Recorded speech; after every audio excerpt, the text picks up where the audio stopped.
So this is my new adventure into live streaming. Um, Hiya.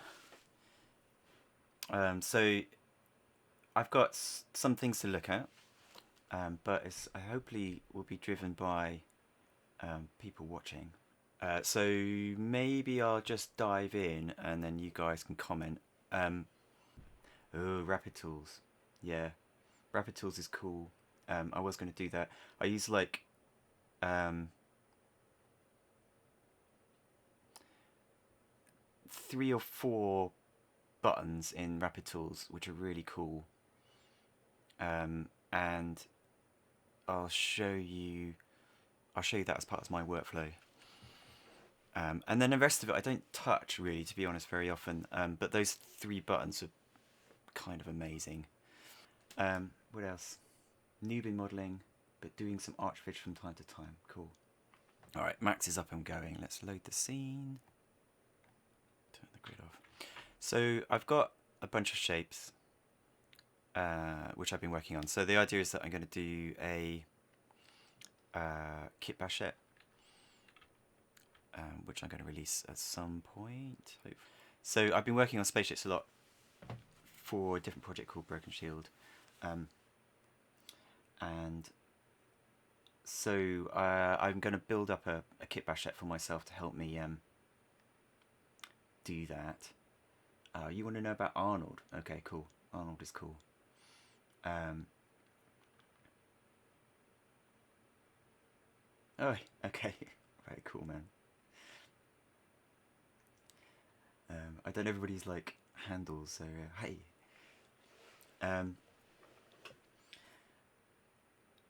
So yeah, maybe we'll do a bit of Arnold.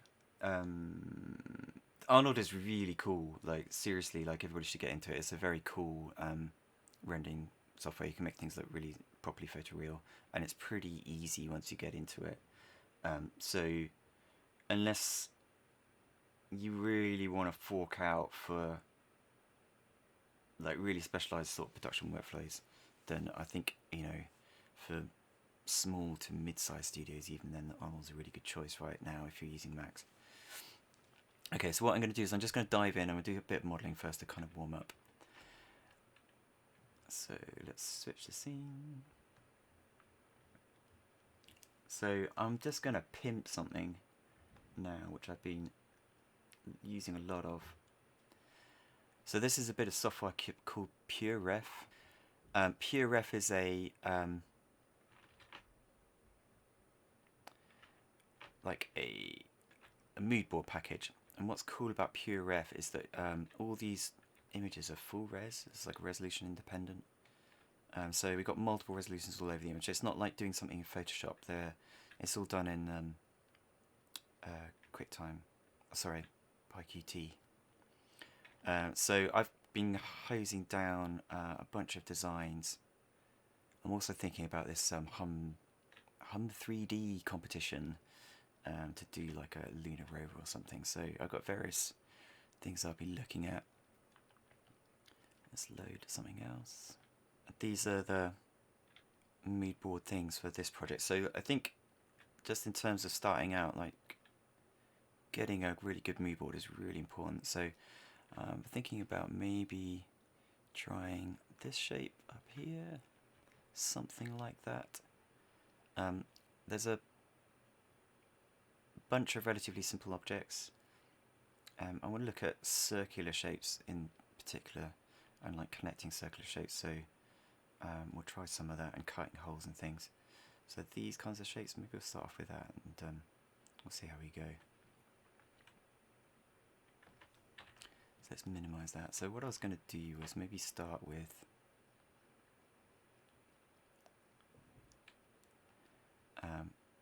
this kind of shape. So these circular shapes. So there's a few tricks to this, and I'm going to build up a new base for this object. This is a lathe object, so let's just build a lathe just very quickly so we kind of know where we are. So I'm holding down Shift to make it all nice and 90 degrees.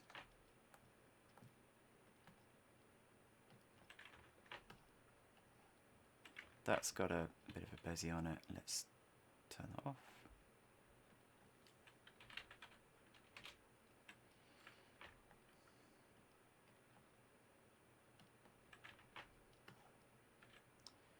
Move it over to one side.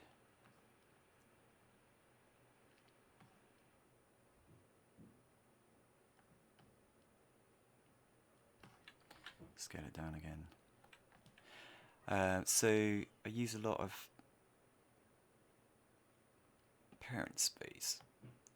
These buttons up here, let's just get that working. Yeah, so these are really important. So if you're students, I highly recommend getting your head around this drop down and this drop down, because it's really helpful to manage what you're doing.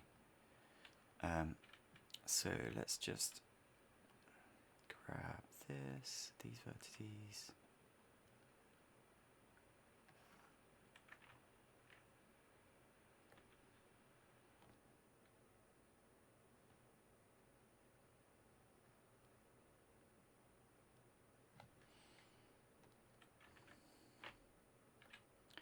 And let's just drop these two shapes onto a new layer so I'm not fighting the interface too much.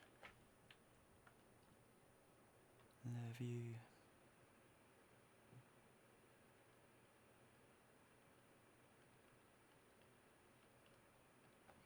Right. Align that to that. Let's try again. Align to the center.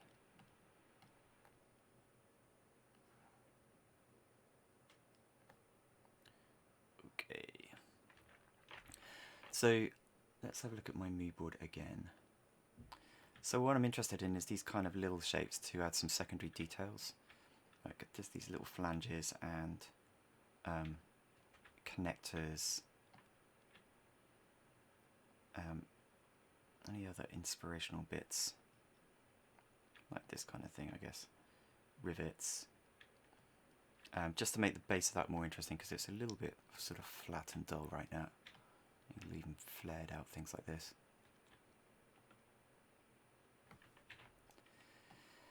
So there's various ways of handling this. So let's have a look at two different methods.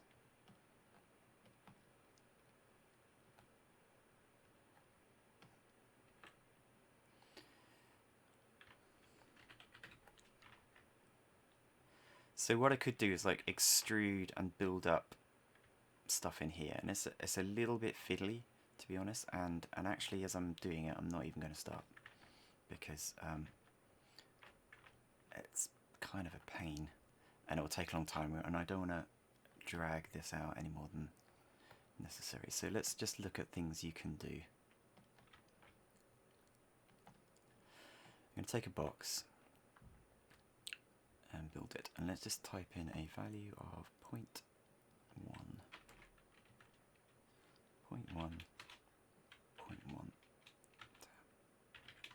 Okay, so now I know the size of that, I can use the clone tool.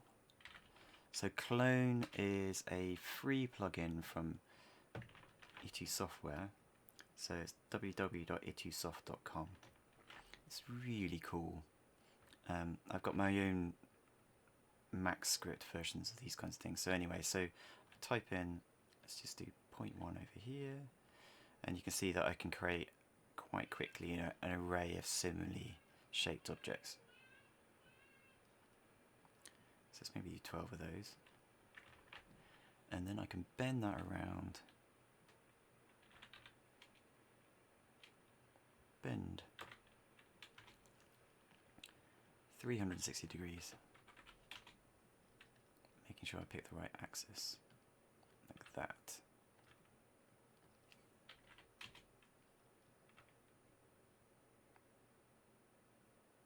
Cool. Maybe just do that minus 90.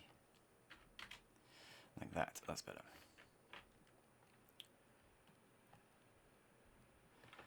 So now I've got that in place, that allows me to edit this little object, and it will be repeated multiple times over the shape. So let's do that then. Edit poly.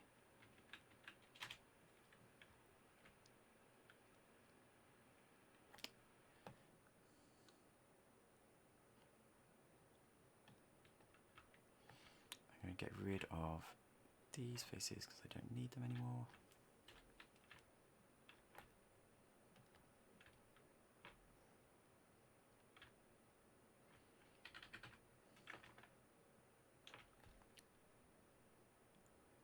Let's add some connections.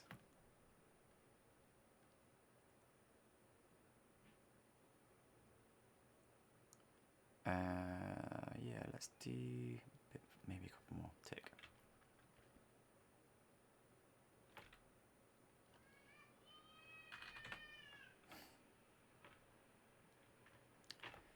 Extrude those. Let's maybe add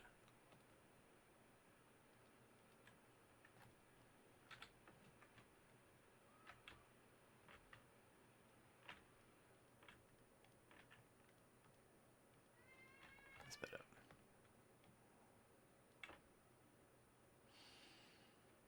Like that.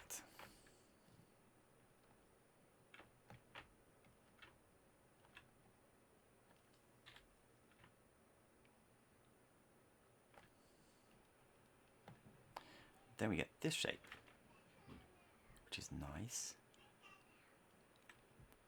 So the advantage of, because the other way of doing it is you can make a cylinder, for example,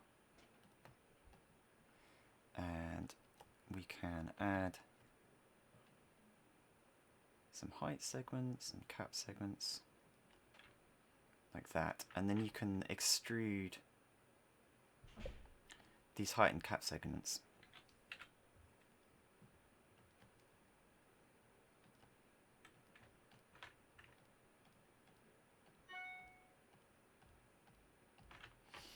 Like this to make interesting shapes, and that's cool. But once you've done that, you can't go and adjust the number of segments at all because it breaks. But with this technique, I can just go back to the clone modifier and I can up or shrink the number of segments. And this is where Max kind of really rules. These parametric techniques are really great. And the other thing is, like, the spacing here is a little bit narrow. So let's adjust the spacing.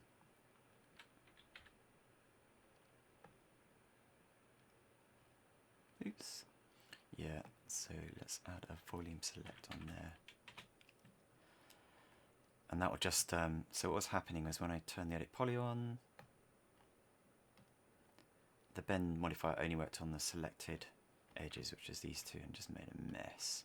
So by adding a volume select on top and setting it to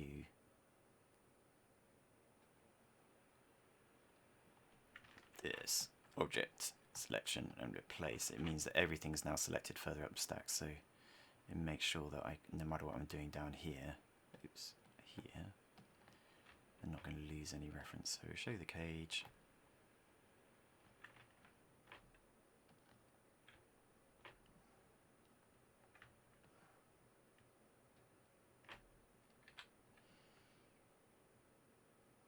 Scale it outwards, and you can see everything dynamically updates, and that is pretty cool as a modeling aid. Or maybe the thing to do is actually vertex.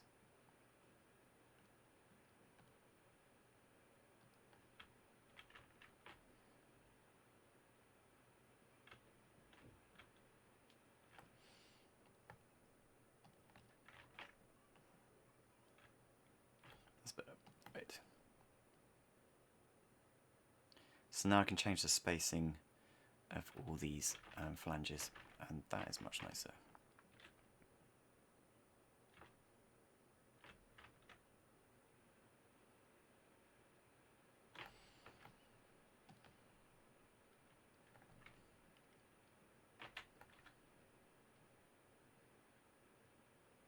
Okay, like that. So let's stick that over to one side. So the other question was, like, how do you use rapid tools? So we can do similar things with like more circles and other stuff. So let's grab this and we'll go and make some adjustments.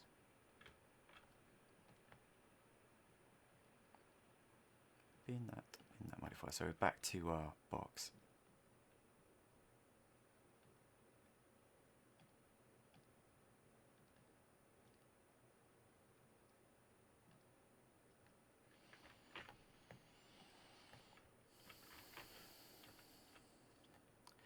So I'm going to add an edit poly modifier.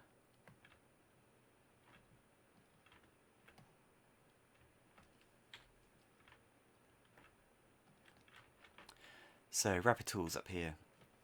I haven't used it in my videos previously because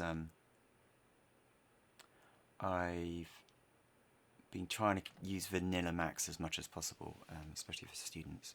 But there are a couple of really cool tools that I think are worth getting, and this is one of them. It's free. So the things I tend to use are this fast edge loop regularizer. I use that all the time, and then occasionally I'll go and use this rapid QCap. The other stuff I don't really mess with.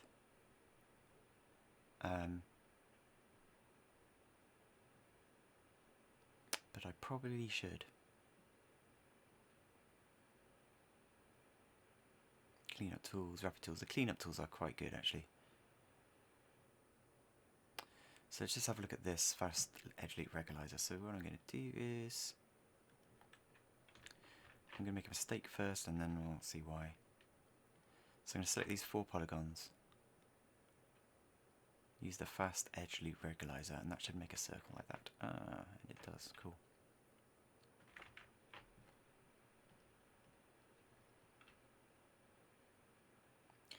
So when I bend things around, you can see it squashes this circle.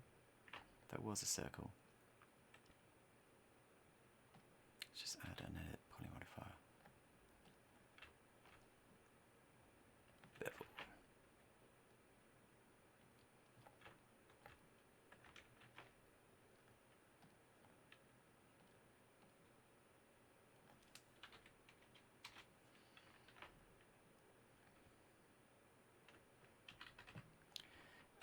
This is kind of the final part of the technique, so you can see there's some shading areas just here.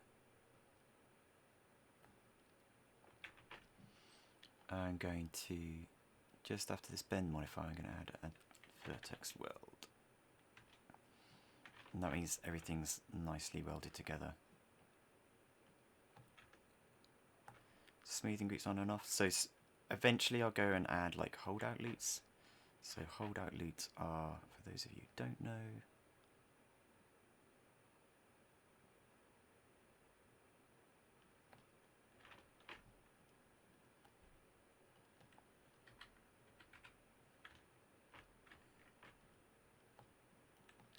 holdout loops are these tiny edges next to each other, and that's going to help things remain curved when I do turbo smooth modifier to get my render resolutions. But when I'm designing stuff I want to be quick, so I just use smoothing groups. So those are pretty circular actually. If I was to do a smaller selection of clones, you can see that they become more elliptical because things get a bit squashed. Yeah, there we go. So it's only, say if I got 6 of these little circles, this is going to get a bit mashed to 5. So let's maybe shift, drag and clone that.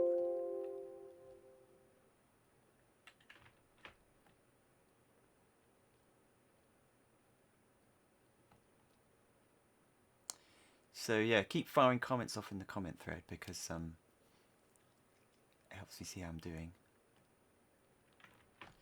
So these are a bit squished. So if let's turn that off again. So I've got these 5 circles which are a bit squished. Spin that. And I'm going to add a new edit poly modifier up here. So this is another neat trick. I want to select all these circular shapes quickly. So I've got that shape selected, and I could do modify selection, select similar, and I'll select all the similarly shaped polygons really quickly. And then once I've done that, I can go and use rapid tools, and this may barf, but it'll probably get most of them. And it's now made circular shapes out of all of those. So now I can bevel again, like that, maybe extrude some more.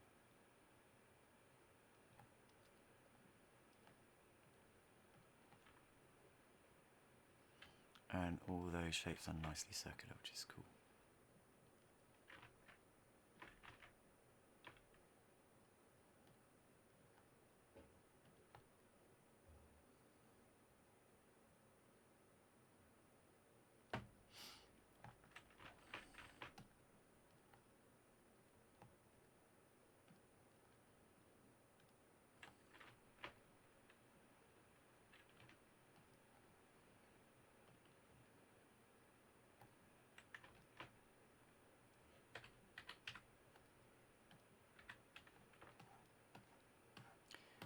A couple of finishing touches on this.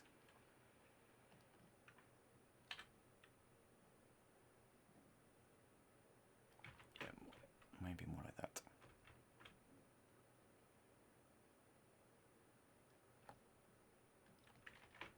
We're doing for time, like half an hour. So, giant, sorry about that.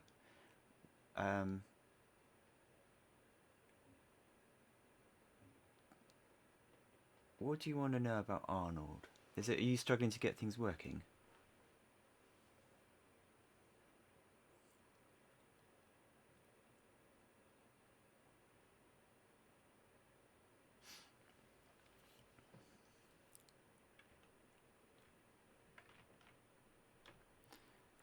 Just out of interest, is everybody aware of the Discord that I'm running? So maybe I'll just pop that up now.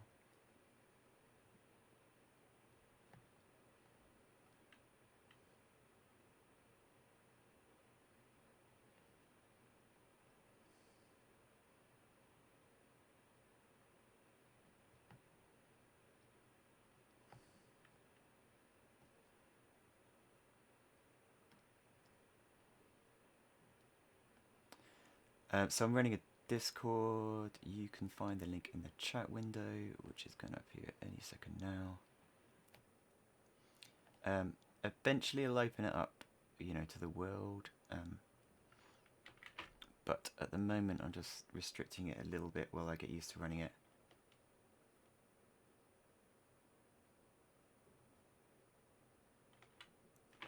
So that's my Discord. Yeah, so if you want to ask more questions, after the webinar, well, it's not really a webinar, but the live stream, then just go onto the Discord and find me there. I'm probably going to have to go and feed my my little one before that, so I won't jump on recently, but I will be around this afternoon.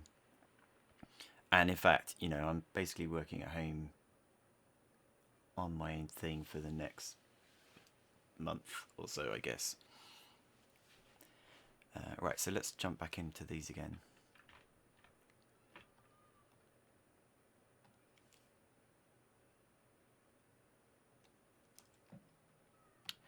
Let me see. So let's keep working on this bit.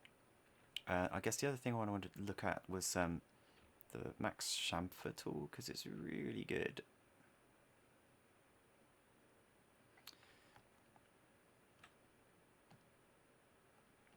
Should we look at this bit? Yeah.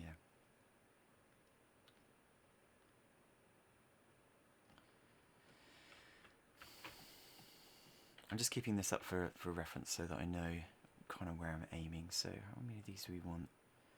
12, I think would be good. Let's align the center.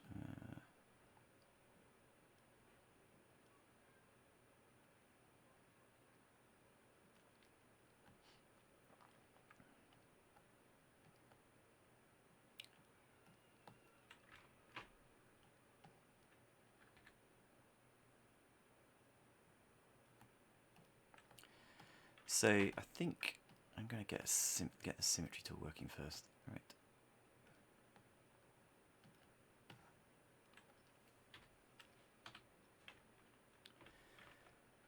Because I'm bored of trying to do symmetrical modelling. It's kind of a pain, and that's what the symmetry tool is for.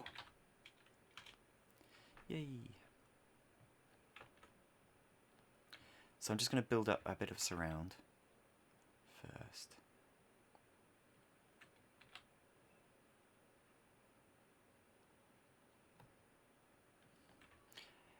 How are people doing? Are they? I mean, this is a pretty mad time to be like living in, right?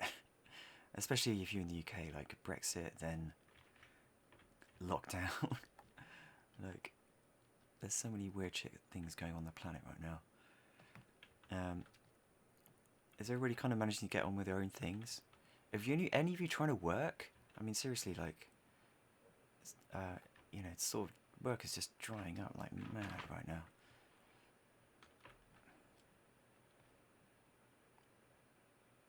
I mean, I know what it's like in England, but I have no idea what it's like in other countries, really.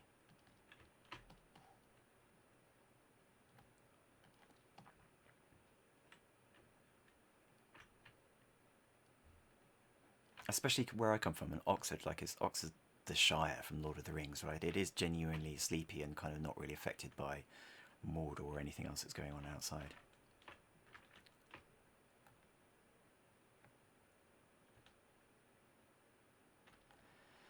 So I'm trying to build some sort of combination of flange shape and rivets and all the other stuff that we've just been messing with.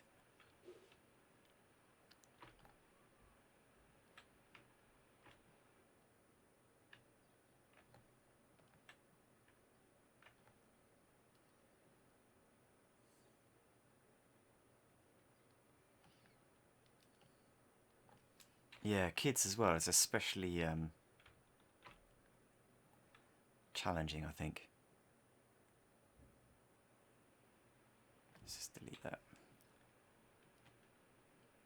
I mean, especially, yeah, because suddenly your kids are around all the time.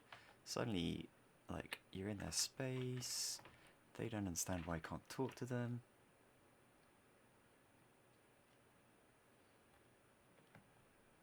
Is anybody on their... I'm slightly worried about people who are on their own. Because, you know, if you're struggling with loneliness or something, it's quite a big deal. I'm sort of hoping our government will kind of clarify when people can go out, because there's been a lot of weird shit going on with the police and things not really understanding the laws very well.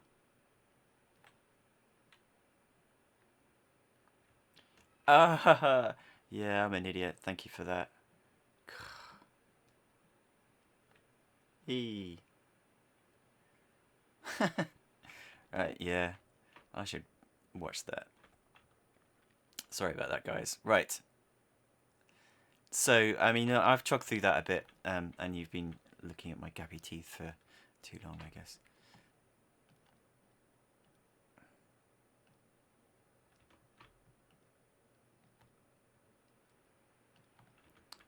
Right, so that's an interesting shape. Let's see what it looks like when it's bent. Sometimes some of these things can kind of...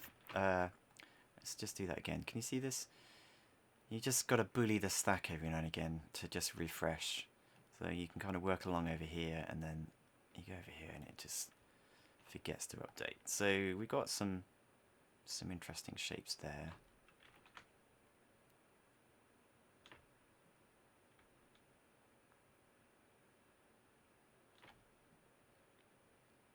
But you can see now I've added the smoothing groups. Well, these new objects, it's kind of pulling everything around a bit, and it's starting to look a bit ugly. So, especially if you turn off smoothing groups, it'll just start to be a bit blobby, which is not what we want. So, the Max chamfer tool is getting a lot of attention. I'm not in Max 21 yet, but it's been improved again. And quite rightly too, because it's such an important part of subdivision modelling that it's a massive time saver if you can get it to work properly. So let's just apply the chamfer tool just here. So it just makes a bit of a mess, so I'm just going to go through and sort out some of the settings. Let's turn off Turbo Smooth first of all. So everything's crossing over each other because the amount is too big, so let's just dial that down.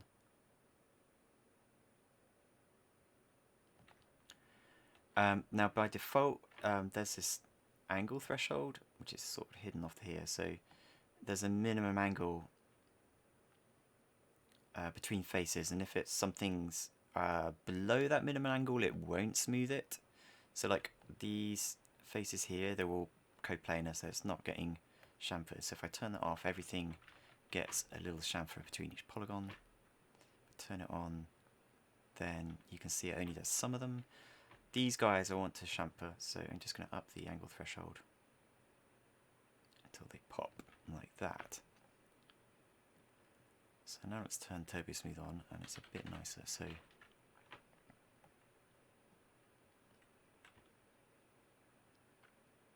that's pretty good. It's a little bit soft, so with the stack active I can go and adjust the amount, dial it down. You can see it starts to pull off maybe at the corners here. So let's have a look at what that's going on there. So we've got this point. So it's kind of looping around that edge, which isn't too healthy. So I'm going to adjust the metering, which is how it handles these kinds of exterior corners. So this is like an interior corner, and this is an exterior corner. I'm going to change that to a patch. That we get that shape.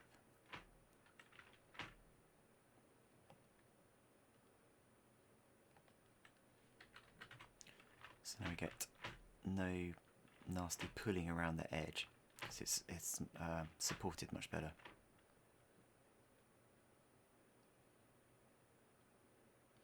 Which is cool. So the other thing we can do is you can start to control the way things are chamfered using smoothing groups. So let's say that I actually want to round that off. I want it to be rounded off. It's above the minimum smoothing threshold, so it's getting automatically chamfered, but we can control things a bit better if we use smoothing groups. So let's try applying some of those now. So, oops, missed. So I'm going to select everything. I'm pressing F2 to toggle this view as F2. And I'm going to use these buttons up here. So I'm going to set it to smooth selected.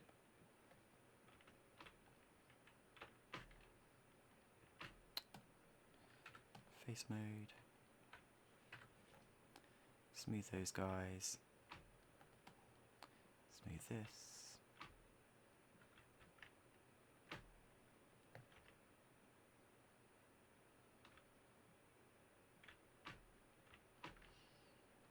Smooth that.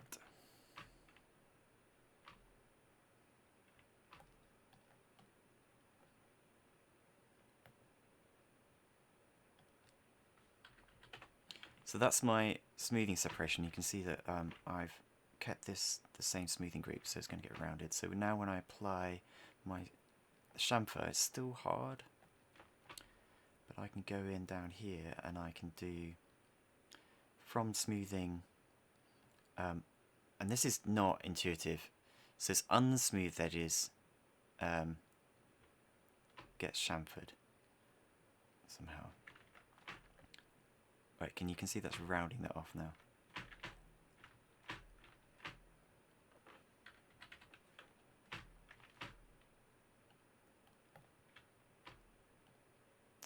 Another thing is with the chamfer tool is, can you see it's only working on the selected objects in the stack here. So now I've got the stack turned on and I'm trying to work on things. It's just making a horrible mess. So I can go back into the chamfer tool and I can turn on selection, all edges.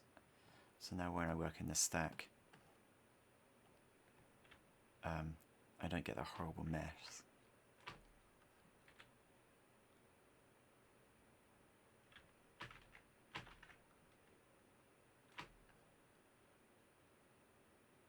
Oops, missed.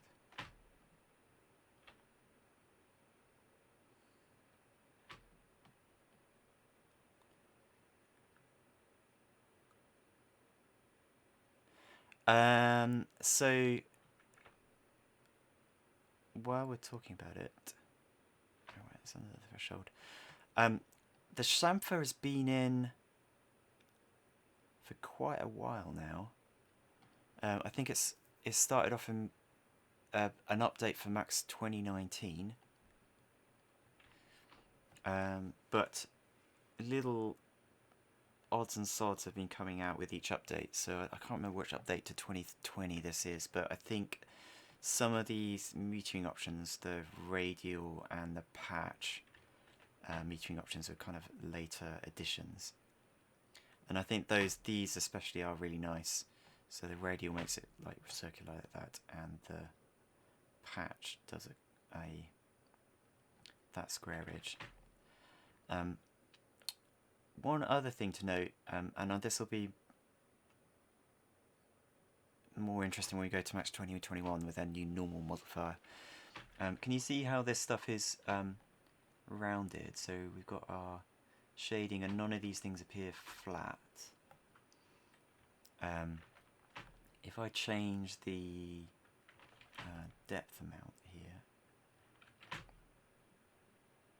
you can change how things get smoothed over.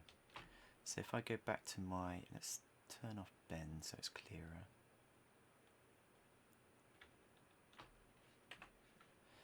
So if, according to how I adjust this, it will actually bow the whole of that surface ever so slightly. I think it'll start to become, so you can see as I bend this down, the whole surface becomes a bit bowed. So if I know that I'm going to use turbo smooth, then this is the setup I use for my edge chamfering. I'll set the depth, so this is my final setup as it were. Set the depth to 1. The amount is, whatever I want to control the shape. Sharpness. The metering I tend to leave on patch, and then everything else I kind of tend to leave as it is. The other thing I might do is I might turn this smooth output object off, or sometimes I'll just whack it up to 180 so everything becomes shaded. And that way, if I'm viewing it at a distance like that, then I don't need the turbo smooth because I'm not going to see much difference at a distance. So it's a way of saving poly count for distant objects.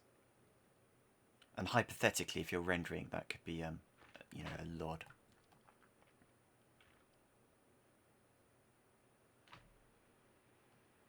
Oh, that the urge to just tweak this is ridiculous. Alright, let's just move that right in.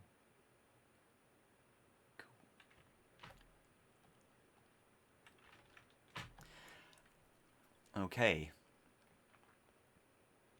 How long are we doing? 12:15. So, just chuck out your questions now. If you've got any questions on what I've shown you so far, that'd be cool. And I'm obviously going to do some more Max tutorials. And so, what's we good looking at? Oh, well, maybe you can talk about what I'm going to do next. So, haven't had a chance to kind of really look at building something new. So quite like to have a go at this in a live stream. See, how to build something really quickly and just block out shapes would be kind of interesting, I think. So not fuss over details, just go for principle and sort of secondary forms. Let's control them. The other thing we could look at is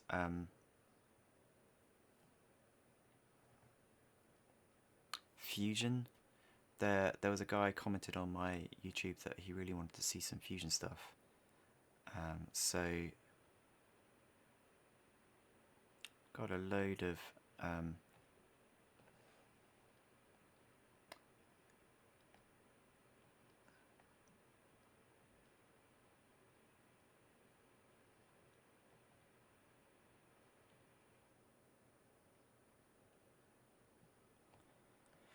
So I've got a load of stuff around this shot, which I've shown in class a couple of times, but it'd be cool to do it as a live stream. And there's a bunch of Fusion guys who would join in, I think, and on that live stream. So we could do a shot breakdown of this, or we could even just look at the 3ds Max model. So yeah, you guys comment kind of what you'd like to see. So we've got like fusion breakdown, more Max modeling. Yeah, I think I should try and do a regular live stream. I'm not entirely sure when to do it because like it's an international community, so I've got a feeling I might have to skew it towards American time. So maybe do like an evening live stream or a late afternoon live stream. So like 4 o'clock UK time, maybe. There's a lot of people, like really like cool architects, like in Dubai and places like that, doing some really seriously cool stuff in Max. I've seen. I can't speak Arabic at all, but you know, just by watching their videos, you can sort of learn some really interesting things. Bolt and screw. That's curiously annoying. It's an annoying thing to do. Yeah. The bolt is relatively easy. We can do that really quickly, I think.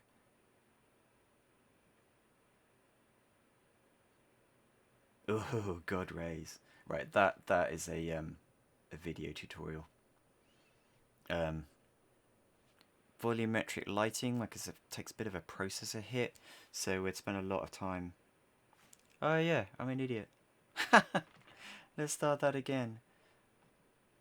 Seriously. Right.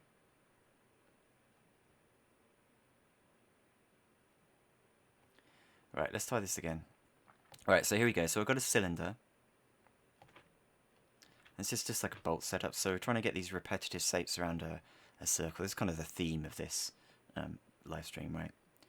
So I've got a cylinder. It's got. We know that our bolt's going to have 6 sides. So this number is divisible by 624. So then I slice off the bits that I don't want, which is that stuff. And in fact, I can, and then I can start adding symmetry mods. So that one. There are other ways of doing this. Oh, in fact, we should do another way of doing this. Yeah. Cancel. Turn on my angle snaps. Set the mirror. So that is, whatever, 30 degrees.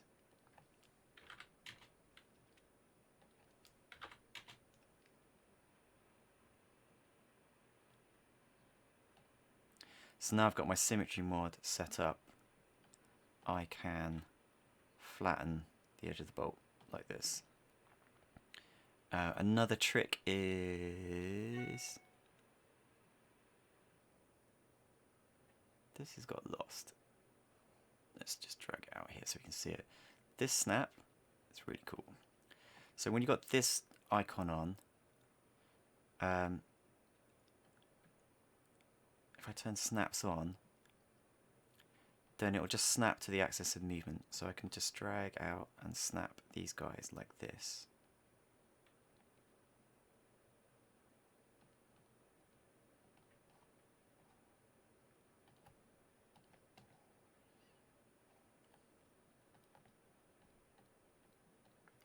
And now when I turn on symmetry, I've got the start of my bolt shape.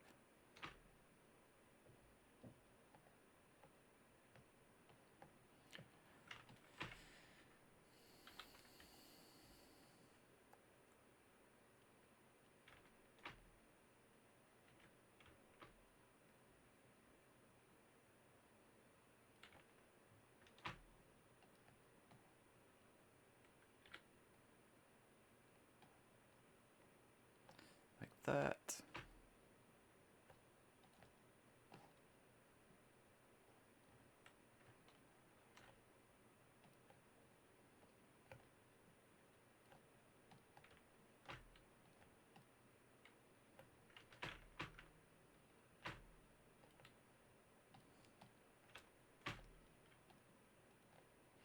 Add a smoothing modifier. Dial it down to like 12. And there's our bolt.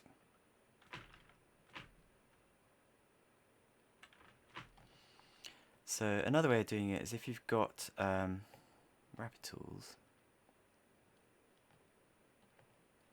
you can do this. 6 sides. So we start off with a bolt shape straight away. And then we're going to turbo smooth it. Leave smoothing groups on, separate by smoothing groups.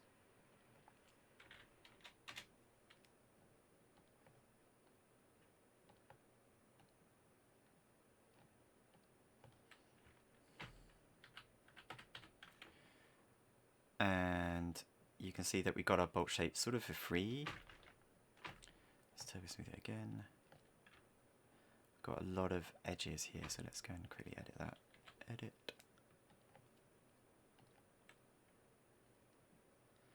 Double click, double click, double click, control backspace.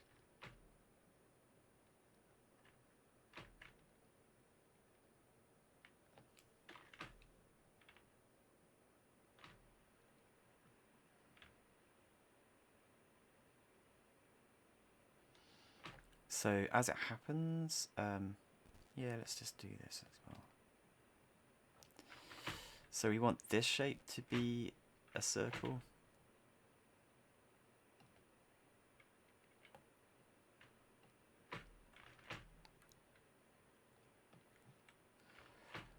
So you can use rapid tools for that.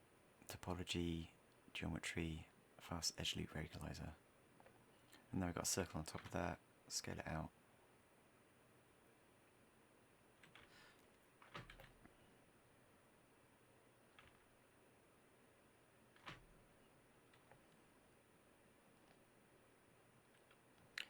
Modify selection and select similar. Get all the corners, drag them down. Oops.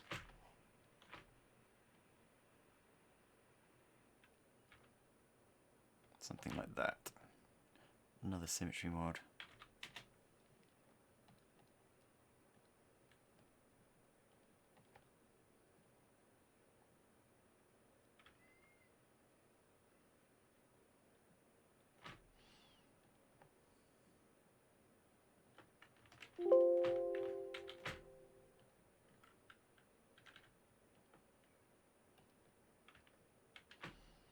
I'm just sorting out smoothing. Oops.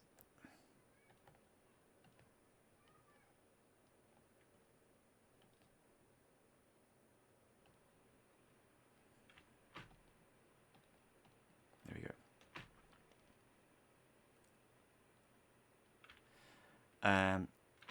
Probably leave it there. I won't do the screw shape just yet, but I think this, to give you a clue, there is a shape called a helix. So you can just do this, use a helix shape.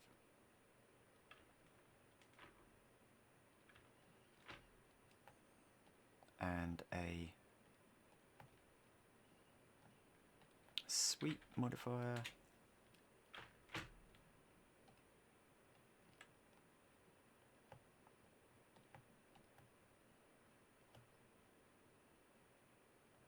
Go back into helix. No, I haven't seen Half-Life, Alex, yet. No, I haven't quite. It's like that kind of stuff that's like gaming crack, man. You have to be really careful. Like, if you kiss goodbye to your life.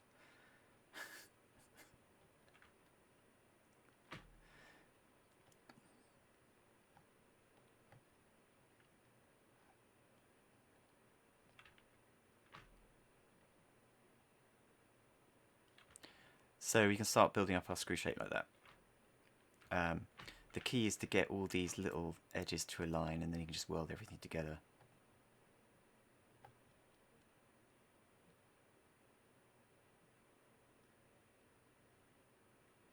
But it is a bit of a faff.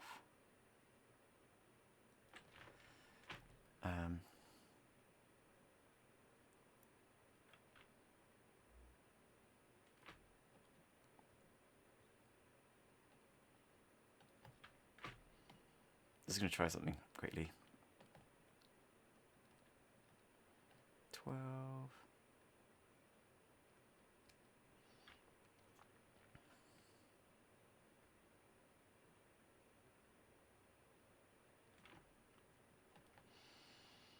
Let's try edit poly. So another way of doing it would be possibly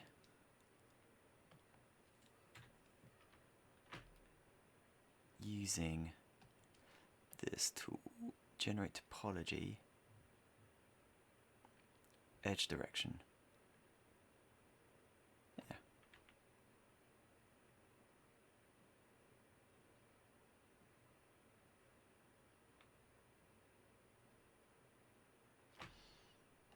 And then you could select, yes, mess, what a crazy mess. Yeah, let's not talk about that right now.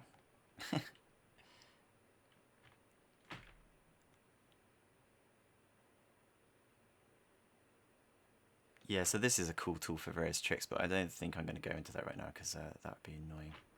I think this technique's probably better.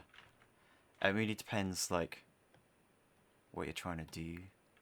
I mean, to some extent, unless you're, like, assembling, like, doing some crazy video, like an assembly video, you'd never need to see that, and you should probably do it with the texture.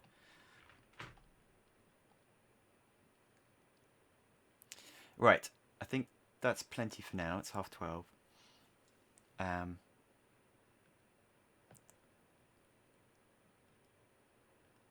Yeah, I really appreciate you guys dropping by.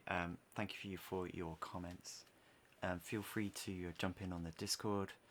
And I'll try and do 1 or 2 of these a week, maybe. At least 1. 2 might be a bit of a push.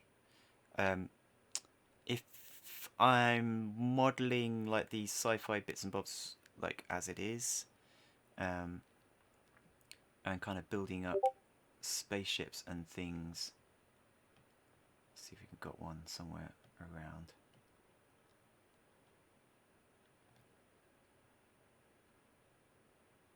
Oh yeah, let's just look at that.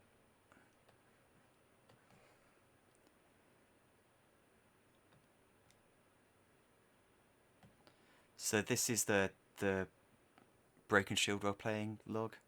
So I'm just building up some of my spaceship stuff here, like thumbnails,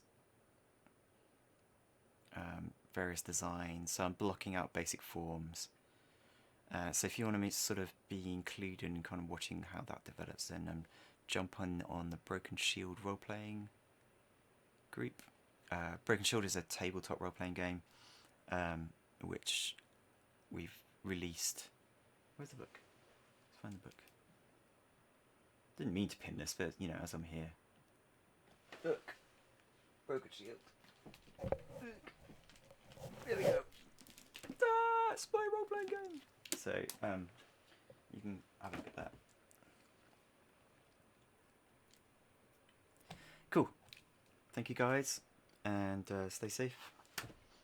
I hope everybody stays well in these crazy times, and let's try and stay sane together. See you later.